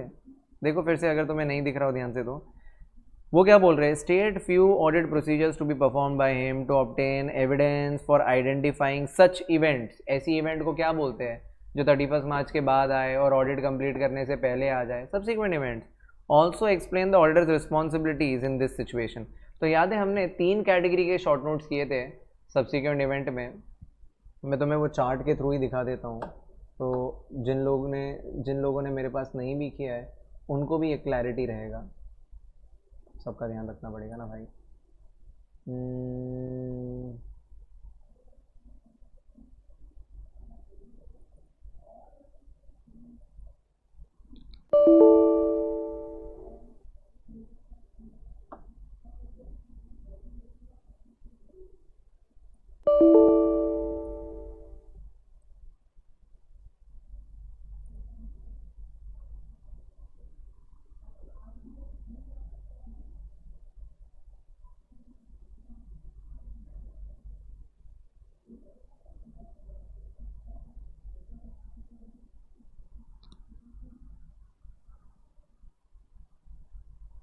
हाँ, ये देखना ध्यान से, आई होप सबको दिख रहा है ये। ठीक है, सो यहाँ पे बात क्या चल रही है, ये कौन सी इवेंट है जो बैलेंस शीट डेट के बाद अराइज हुई है जून में, और अभी मेरा ऑडिट कंप्लीट भी नहीं हुआ है, ऑडिट रिपोर्ट फाइनलाइज भी नहीं हुई है। तो ये फर्स्ट कैटेगरी वाली इवेंट है। 3 कैटेगरी की इवेंट होती है जो बैलेंस शीट डेट के बाद और ऑडिट रिपोर्ट से, पहला कैटेगरी क्या है? बैलेंस शीट डेट के बाद और ऑडिट रिपोर्ट के डेट के पहले अराइज हो जाए, यहाँ से लेके यहाँ तक की इवेंट। ठीक है, उसके बाद जो ऑडिट रिपोर्ट के बाद और एजीएम से पहले अराइज हो जाए, ये दूसरा कैटेगरी। एजीएम के बाद अराइज हो जाए, ये तीसरा कैटेगरी। हमको जो क्वेश्चन पूछा है वो किसके ऊपर पूछा है, कैटेगरी नंबर 1 के ऊपर पूछा है। आ जाना एक बार फिर से यहाँ पे, और तुम आंसर भी देख लो, तुम्हें याद आ ही जाएगा वो आंसर, कि अंडरस्टैंडिंग लेना है, उसे पूछना है कि भाई कैसे आप सब्सिक्वेंट इवेंट आइडेंटिफाई करते हो, फिर इंक्वायरी करना है, तो अच्छा इस प्रोसीजर से आइडेंटिफाई करते हो तो कोई सब्सिक्वेंट इवेंट मिली क्या, अच्छा मेरे को मीटिंग्स दिखाओ मिनट का, वो भी कौन सा मीटिंग का मिनट्स, जो मीटिंग बैलेंस शीट डेट के बाद हुई है, ठीक है, और अगर मान लो उसका मिनट अवेलेबल नहीं है तो फिर मेरे को बताओ क्या क्या मीटिंग में डिस्कस हुआ था, फिर कोई latest subsequent interim financial statement हुआ है तो वो बताओ मेरे को, और ऐसे करके कोई सब्सिक्वेंट इवेंट आइडेंटिफाई हुई है, उसका एडजस्टमेंट नहीं हुआ है तो आप करवाओ, नहीं करे तो मॉडिफाई कर दो रिपोर्ट को, और बाद में सेफ साइड में अपना प्रोटेक्शन साथ में लेके चलते हैं हम लोग, इफ़ यू रिमेंबर, तो रिटन रिप्रेजेंटेशन ले लो, ठीक है, कि आपने सारी सब्सिक्वेंट इवेंट आइडेंटिफाई कर दी है, फिर कोरिलेट करके कंक्लूड कर दूंगा मैं कि auditor is yet to sign the audit report, this is an example of subsequent event occurring between the date of financial statement and the date of audit report, therefore before signing the audit report the auditor shall perform the above mention procedure. खत्म हो गया। बहुत ही बढ़िया question पूछा है ये लोग ने, मुझे ये क्वेश्चन काफ़ी पसंद आया है, you can mark it as a VVIP question. हाँ, ये क्वेश्चन काफ़ी अच्छा है, ये एज इट इज़ भी पूछ सकते हैं एग्जाम में, और पर आइडेंटिफाई करना बहुत सिंपल था, ठीक है, क्योंकि पूरे आंसर में एक्चुअली वो 4th 5th से तो मेन क्वेश्चन शुरू हुआ है कि बैलेंस शीट डेट के बाद ये कुछ इवेंट अराइज हो गया, और एंड में जो मैंने हाईलाइट करके दिया है उससे एकदम क्लियर हो गया कि आइडेंटिफाई सच इवेंट, कौन सी इवेंट वही होती है सब्सिक्वेंट इवेंट, ठीक है। तो एक्सप्लेन ऑडिटर रिस्पॉन्सिबिलिटी, जब भी सब्सिक्वेंट इवेंट के ऊपर क्वेश्चन आए यू शुड फर्स्ट आइडेंटिफाई कि कौन से कैटेगरी से पूछा है, फर्स्ट कैटेगरी है, सेकंड कैटेगरी है, थर्ड कैटेगरी, तीनों के आंसर अलग अलग है, तो पहले आइडेंटिफाई करना कौन से कैटेगरी है, कौन से डेट्स के बीच में अराइज हुई है, टाइम स्केल बना लेना चाहिए तो, और उसके बाद ये रिकॉल करना कि वो कौन सा वाला आंसर होगा। फिर कैटेगरी नंबर 1 का आंसर तुम्हें अलग से याद है, कैटेगरी 2 3 को ऑलमोस्ट सेम ही आंसर है, ठीक है, तो आई होप ये क्लियर है। Okay, so we come to it's a popular question to be asked in exam 560। Next question number 17। अब मैं पहले से नहीं बताऊंगा कहाँ से, तुम खुद पढ़ो चलो, और आंसर मत देखना। Kundan, a CA student, is a part of engagement team conducting audit of an entity. The audit procedures are nearing completion. He notices that the engagement partner has asked for a cash flow forecast. ये words पढ़ते ही मेरे students को तो click हो जाना चाहिए कि किस तरफ जा रहा है ये question. From management from next 12 months, keeping in view, discuss the likely purpose of an engagement partner. Elaborate upon significance of such testing being performed by engagement partner, or state any two audit procedure in relating to cash flow forecast. बहुत ही नया style का again question बना के दिया है वो लोग ने, बहुत ही नया स्टाइल का क्वेश्चन। ये क्वेश्चन भी अपने नोट्स में आप इनकॉर्पोरेट कर लीजिएगा क्योंकि काफ़ी अच्छा क्वेश्चन पूछा है ये लोग ने। I want every one two read the question again, please read the question again please. I am giving you 1 minute का टाइम, एकदम अच्छे से क्वेश्चन रीड करो और थोड़ा इवैल्यूएट करो कि क्वेश्चन में पूछा क्या क्या है, क्योंकि एक चीज़ नहीं पूछी है, 2 चीज़ें पूछी है, और कौन से स्टैंडर्ड से अराइज हुआ है, क्या कीवर्ड है, कैसे मालूम पड़ेगा ये कौन से स्टैंडर्ड से निकला है।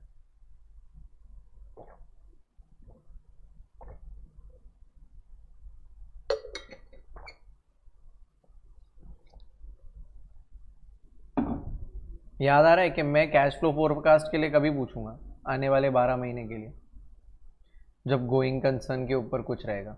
याद है गोइंग कंसर्न में हमने कंपलसरी प्रोसीजर्स पढ़े थे, ऑप्शनल पढ़े थे, तो ये वाला कंपलसरी प्रोसीजर के ऊपर क्वेश्चन पूछा है। अब इसमें 2 क्वेश्चन पूछा, ध्यान से देखना, इसमें 2 क्वेश्चन पूछे कि एक तो discuss the likely purpose of engagement partner in the above situation, मतलब पर्पस के ऑब्जेक्टिव क्या है। Elaborate upon the significance of such testing being perform, मतलब पार्टनर क्या टेस्ट कर रहा है यहाँ पे। तो वो लोग ने क्या बोला, कुंदन एक सीए स्टूडेंट है और एंगेजमेंट टीम का पार्टनर है, वो ऑडिट कर रहा है, ऑडिट प्रोसीजर्स ख़त्म होने में है। ही नोटिसेस के एंगेजमेंट पार्टनर ने, मतलब जो जिस पार्टनर के अंडर वो ये काम कर रहा है, वो उसने कैश फ्लो फोरकास्ट मांगा मैनेजमेंट से आने वाले 12 महीने का। मतलब आई होप तुम्हें समझ में आ रहा है वो उसका एंगेजमेंट पार्टनर क्या टेस्ट करना चाह रहा है, the going concern ability of the company test करना चाह रहा है। तो डिस्कस द लाइकली, मतलब वो पार्टनर का वो कैश फ्लो फोरकास्ट मांगने के पीछे का पर्पस क्या है, वो क्या चेक या क्या टेस्ट करना चाह रहा है, मतलब क्या देखना चाह रहा है कि इन लोग ने अपना गोइंग कंसर्न एबिलिटी असेस किया है कि नहीं खुद से। तो पहले तो गोइंग कंसर्न का अपन ने याद है क्वेश्चन नंबर 1 में एक शॉर्ट नोट किया था गोइंग कंसर्न का, उसमें से 1-2 पॉइंट उठाए और फिर वो लोग ने बोल दिया ऐसे 2 ऑडिट प्रोसीजर बताओ in relation to cash flow forecast, तो वही कैश फ्लो फोरकास्ट वाला पॉइंट चिपका है आंसर में। देखना ये आंसर भी 2 क्वेश्चन का छोटा छोटा पार्ट्स उठा के ये आंसर बनाया गया है, तो ये आंसर को भी तुम नोट डाउन कर लेना अच्छे से कि in the given situation the engagement partner is asked for cash flow forecast, ठीक है। The audit procedure also nearing completion, ठीक है। तो purpose of the engagement partner में अपन पहले क्या लिख देंगे, ऑब्जेक्टिव, क्या लिख देंगे, अरे हर स्टैंडर्ड ऑडिटर को क्या देता है, ड्यूटी देता है। तो 570 गोइंग कंसर्न क्या ड्यूटी है, to obtain sufficient appropriate audit evidence के गोइंग कंसर्न अजम्पशन अप्रोप्रिएट है, कोई मटेरियल अनसर्टेनिटी एग्जिस्ट कर रही है, whether any material uncertainty exist relating events और condition that may cast a significant doubt on entity's ability to continue as a going concern, और report करने का as per this standard.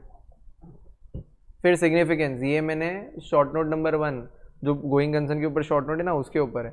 ये significance क्या है गोइंग कंसर्न का, कि भाई गोइंग कंसर्न का सिग्निफिकेंस ये है कि देखो अगर गोइंग कंसर्न है कंपनी तो फाइनेंशियल स्टेटमेंट बुक वैल्यू पे दिखेंगे, गोइंग कंसर्न नहीं है तो फाइनेंशियल स्टेटमेंट लिक्विडेशन बेसिस पे दिखेंगे। तो गोइंग कंसर्न असेस करने का सिग्निफिकेंस सीधा सीधा फाइनेंशियल स्टेटमेंट्स के प्रिपरेशन पे जाता है। मतलब अगर कंपनी गोइंग कंसर्न है तो फाइनेंशियल स्टेटमेंट्स बुक वैल्यू पे बनेंगे, अगर नहीं है तो लिक्विडेशन मतलब रियलाइजेबल वैल्यू पे, तो सीधा सीधा इफेक्ट है ना on the preparation of financial statements. तो आई होप तुम्हें ये लाइन समझ में आ गई, ठीक है, ओके। तो कब कंपनी गोइंग कंसर्न है वो भी बता देने का, जब वो अपने एसेट्स बेच के पूरा लाइबिलिटीज पे ऑफ करने की हालत में है तो गोइंग कंसर्न है। कब कंपनी गोइंग कंसर्न नहीं है, अगर कंपनी गोइंग कंसर्न नहीं है तो प्रिपेयर होना लिक्विडेशन बेसिस, समझा।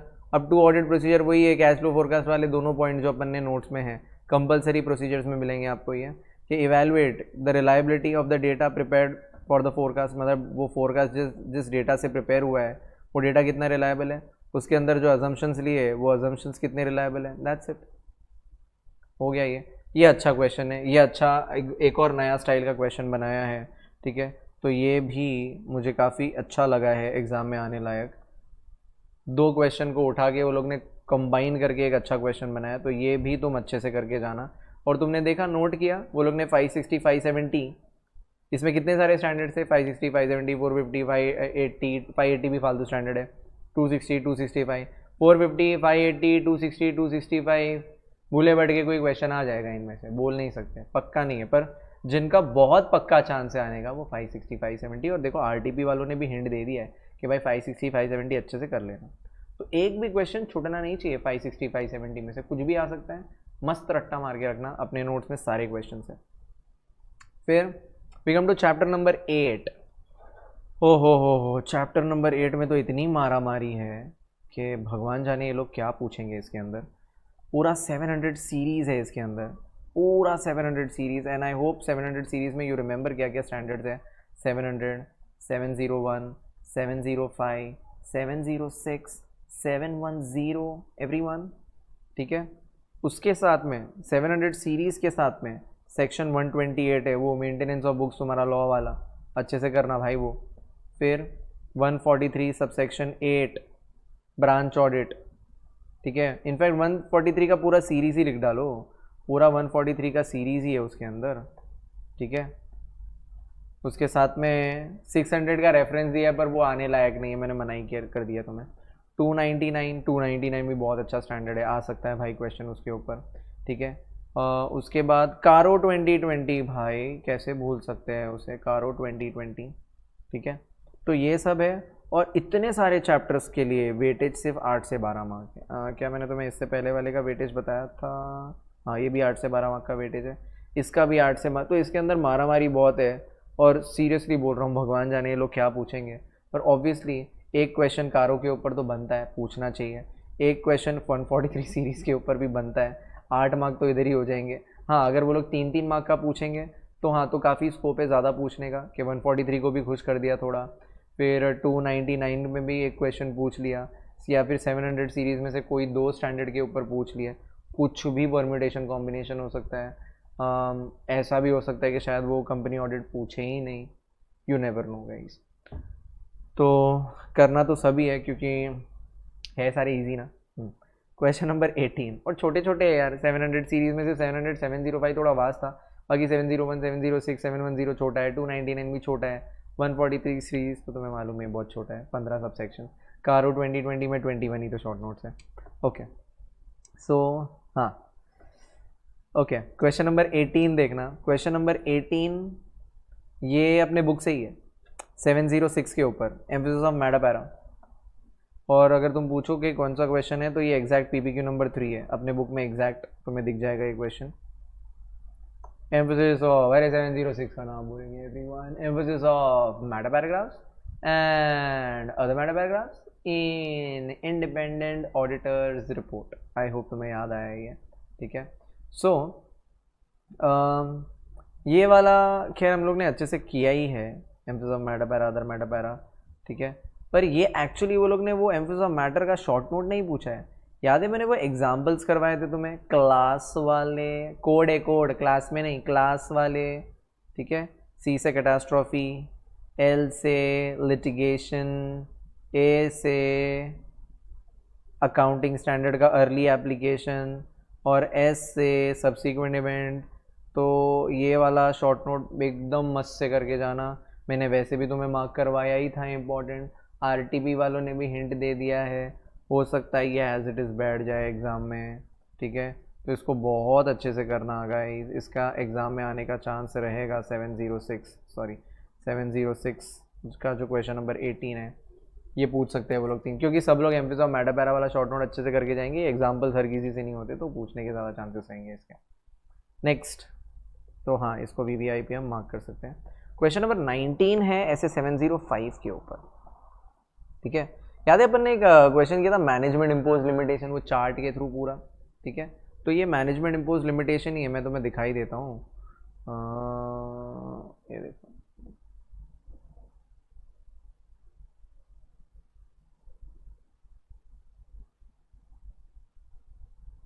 हाँ मैनेजमेंट इम्पोज लिमिटेशन 705 में था अपना, और उसी नोट्स के अंदर ये चार्ट दे रखा है, ये देखो सेम आंसर है। और RTP में भी तुम्हें ये आंसर दिख जाएगा, ठीक है। पर यार क्वेश्चन तो पढ़ ले पहले। CAS while conducting the audit is facing the following issues, उसको ये नहीं दिया, उसको वो नहीं दिया, बस ये पकाने वाले, नहीं दूंगी नहीं दूंगी, सब जगह नहीं दूंगी चल रहा है। He has not been provided with the necessary support, यार नहीं दूंगी यहाँ पे नहीं बोलना चाहिए था, बट ठीक है, इनको क्या ही समझ में आएंगे हमारे जोक्स।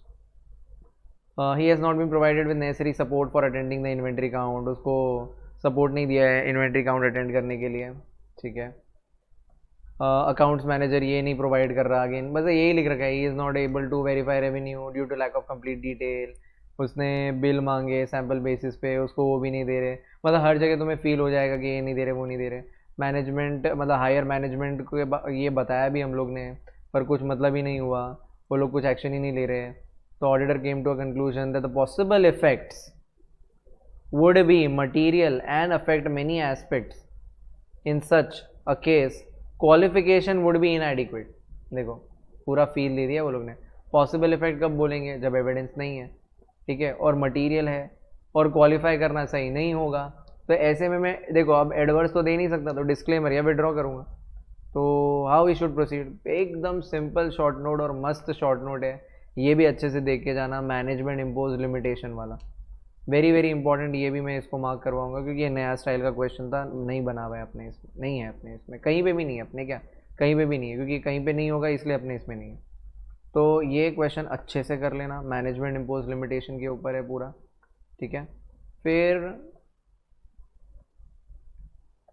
आ जाते हैं audit of different types of entities, मतलब अपना जो अपन ने किया था ना, ये होटल, सिनेमा हॉल, ये वो सब अलग से, वो मैंने तुमको अलग से करने के लिए बोला था ना, उसमें ये लोग ने होटल के ऊपर ये क्वेश्चन अपने नोट्स में है, पिलफ्रेज वाला, ठीक है। तो ये ज़रा अच्छे से देख लेना वहाँ पे से। फिर लेसर लेसी का भी ये क्वेश्चन रीड टाइप है, इतना कुछ खास इंपॉर्टेंट नहीं है।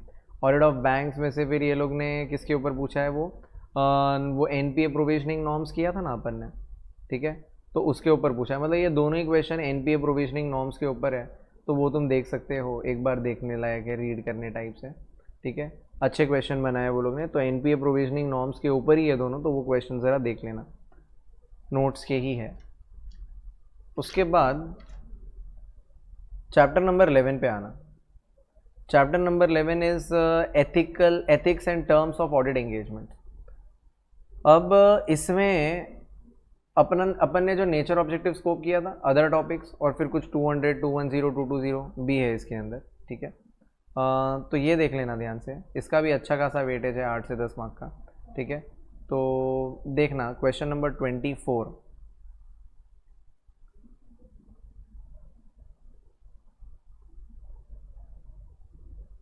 टू 210 के ऊपर है, ऐसे 210, ठीक है। पढ़ना क्वेश्चन, अच्छा पढ़ने लायक क्वेश्चन है कि X has been offered audit of financial statements of TDK industries limited, partnership firm, sorry limited नहीं है, पार्टनरशिप फर्म है। Prior to accepting proposed offer, he insists upon obtaining an agreement of management regarding acknowledgement of its responsibility of having a proper process in place to ensure that the financial statements prepared are free from MMS.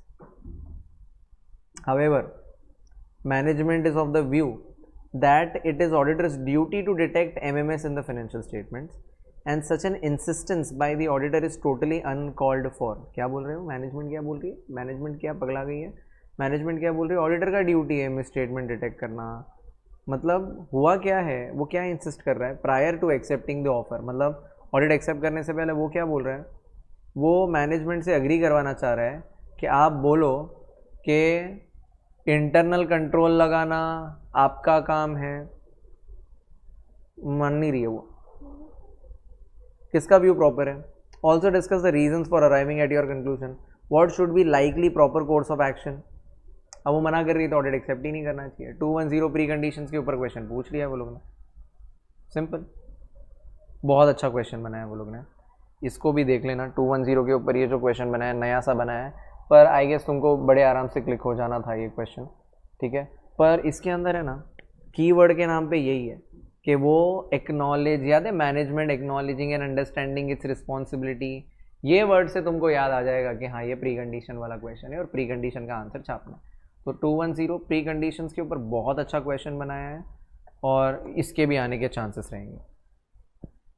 फिर ये 220, ये वाला याद है अपन ने जो किया था ना, सारे से सरस, याद है, ऐसे SRE, SAE, SRS, इन सबको अपन क्या बोलते हैं एक ही टर्म में? Engagement standards.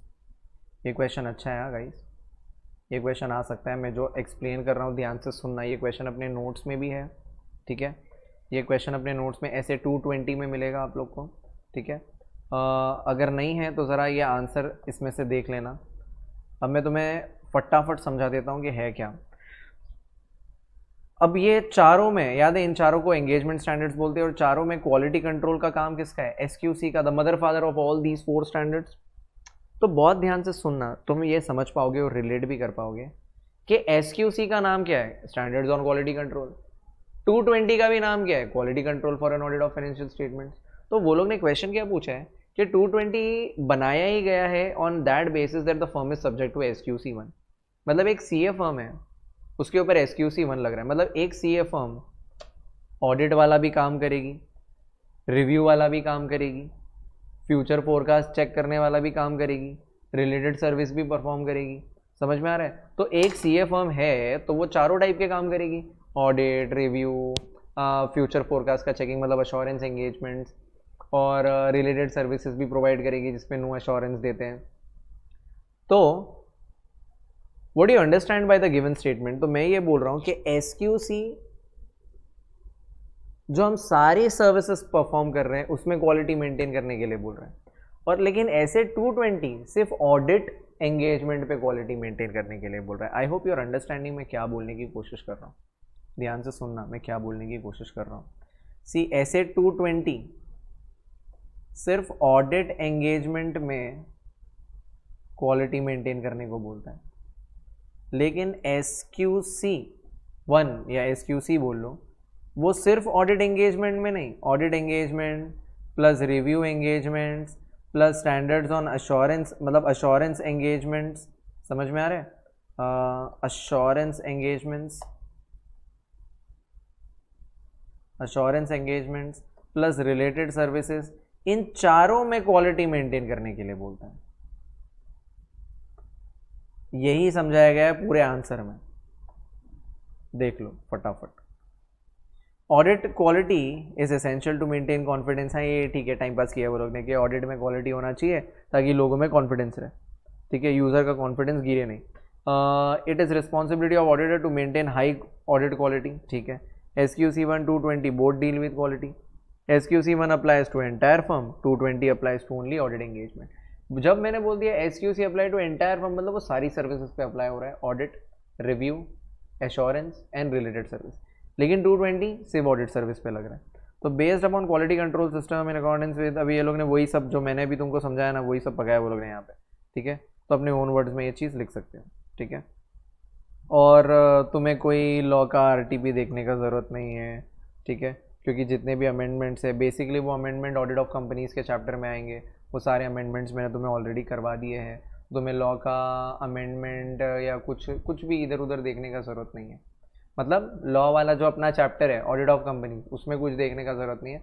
ये ध्यान में रखना कि कंपनी ऑडिट वाला चैप्टर लॉ में पूरा है, ऑडिट में सिर्फ 143 सीरीज़ है। तो ध्यान में रखना, तुम सिर्फ 143 सीरीज़ करके जाओ और उसके अंदर जितने भी अमेंडमेंट है एवरीथिंग हैज़ बीन कवर्ड। मतलब ऑडिट ऑफ कंपनीज पूरे चैप्टर के अमेंडमेंट मैंने ऑडिट में अपन ने कवर कर लिए हैं।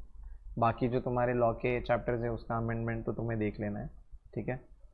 पर कोई खास अमेंडमेंट्स इतने आए भी नहीं है वाव टाइप्स, ठीक है। तो इसी के साथ साथ थैंक यू सो मच, हमने ये RTP कंप्लीट किया है। आई होप तुमको समझ में आ पाया होगा कि कौन से क्वेश्चंस काफ़ी ज़्यादा इंपॉर्टेंट है। वो सब मैंने बता दिए कौन से क्वेश्चंस ओके टाइप से। पर ये लोग ने इस RTP में काफ़ी न्यू क्वेश्चंस फ्रेम किए। तो I want you to incorporate in your study material, क्योंकि आज नहीं तो कल ये क्वेश्चंस आने के चांसेस हैं। समझ में आ रहा है? तो आप जो भी फ्यूचर अटेम्प्ट में भी दोगे तो इनमें से क्वेश्चंस उठ के आ सकते हैं, ठीक है। तो भगवान करे आप सब यही अटेम्प्ट में क्लियर हो जाओ। पर क्या है ना, पासिंग परसेंटेज तो मालूम ही है सब लोग को। तो ये क्वेश्चंस अच्छे से अपने स्टडी मैट में इनकॉर्पोरेट कर लेना। Thank you so much guys, wish you all the best for your exams. Now I will be uploading ABC analysis and priority order of chapters का वीडियो, और थोड़े ही टाइम में कुछ केस बेस्ड सिनेरियोज वाला video भी upload करूँगा। और time permit किया तो MTP के कुछ इंपॉर्टेंट क्वेश्चंस भी डिस्कस कर लूँगा। एक बात ध्यान में रखना कि RTP MTP कोई ऐसा रिजिडिटी चीज़ नहीं है कि MTP RTP के क्वेश्चन पक्का आएंगे। समझ में आ रहा है? तो कोई ऐसा पकड़ के मत चल लेना कि जो क्वेश्चन उसके अंदर है, कभी कोई क्वेश्चन टफ लग रहा है तो ऐसा टेंशन में मत आ जाना कि यार ये नहीं आ रही है, एज इट इज़ आ गया, कोई ज़रूरत नहीं है, ठीक है। पर हाँ, ऐसा बोला जाता है कि पिछले 4-5 अटैम्प्ट की RTP अच्छे से देखनी चाहिए। तो हमने RTP वैसे तो अपने नोट्स में सारी कवर्ड है, बस नई वाली RTP कवर नहीं थी तो वो हम लोग ने कर ली। आई होप तुम्हें अच्छा लगा हो ये session. Thank you so much guys, take care, wish you all the best, see you in the next session.